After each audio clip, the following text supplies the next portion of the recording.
दोस्तों, और आज के इस वीडियो में आपको एक ऐसी खबर बताएंगे सदगुरु से लेकर जो आप सोचे भी नहीं होंगे।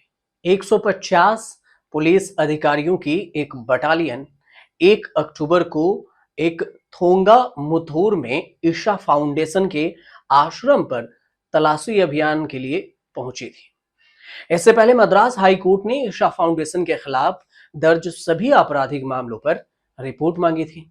इसके बाद ये एक्शन लिया गया। इंडियन एक्सप्रेस की एक रिपोर्ट कहती है कि पुलिस की ओर से चलाए गए तलाशी अभियान में 3 डीएसपी भी शामिल थे।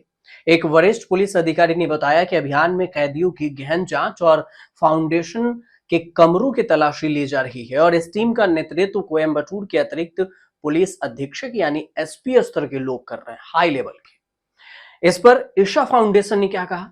इस घटनाक्रम पर ईशा फाउंडेशन के योग केंद्र द्वारा कहा गया कि जो कुछ हो रहा है वह केवल एक जांच थी।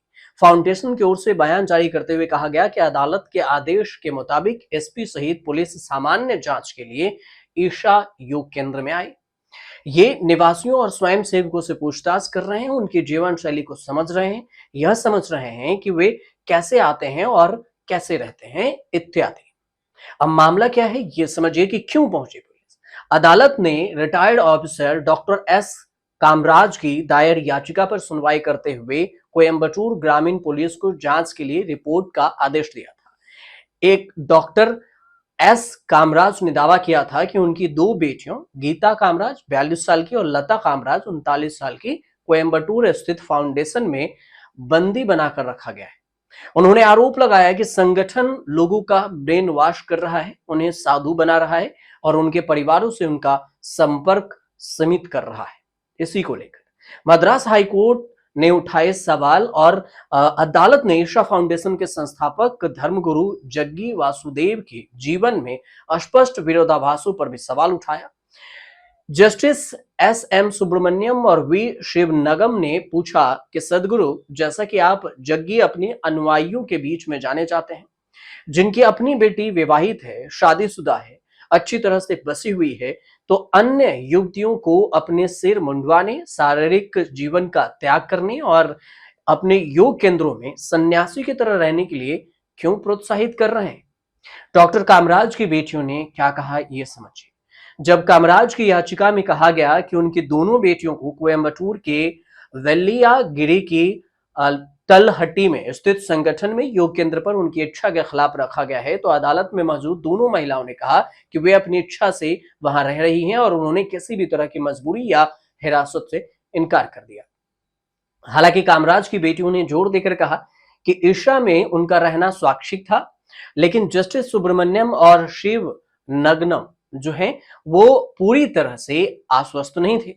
जस्टिस शिव गनम की कार्रवाई में के दौरान कहा गया कि हम जानना चाहते हैं कि एक व्यक्ति जिसने अपनी बेटी की शादी कर दी और दूसरे के जीवन में अच्छी तरह से स्थापित किया, वह दूसरों की बेटियों को सिर मुंडवाने और एकांतवास की तरह जीवन जीने के लिए प्रोत्साहित क्यों कर रहा है, ये संदेह, इसलिए हम जानना चाहते हैं। जस्टिस एस एम सुब्रमण्यम और जस्टिस वी शिव नगम की बेंच ने जग्गी वासुदेव की यह सवाल पर रिटायर्ड ऑफिसर की याचिका पर पूछा।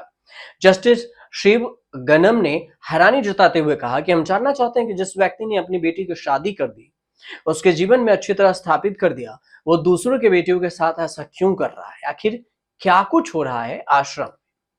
याचिका में पॉस्को मामला का भी जिक्र किया गया। याचिका में फाउंडेशन में काम करने वाले एक डॉक्टर के खिलाफ पॉस्को जो है पॉक्सो एक्ट के बारे में बताया गया और वहीं आदेश दिया गया कि याचिकाकर्ता के व्यक्तिगत रूप से प्रस्तुत किया गया हाल ही में एक डॉक्टर के खिलाफ पॉक्सो के तहत में आपराधिक मामला दर्ज किया गया, जो उसी संस्थान में काम कर रहा है और उक्त व्यक्ति के खिलाफ आरोप यह है कि उसने आदिवासी सरकारी स्कूल में पढ़ने वाली 12 लड़कियों के साथ छेड़छाड़ की।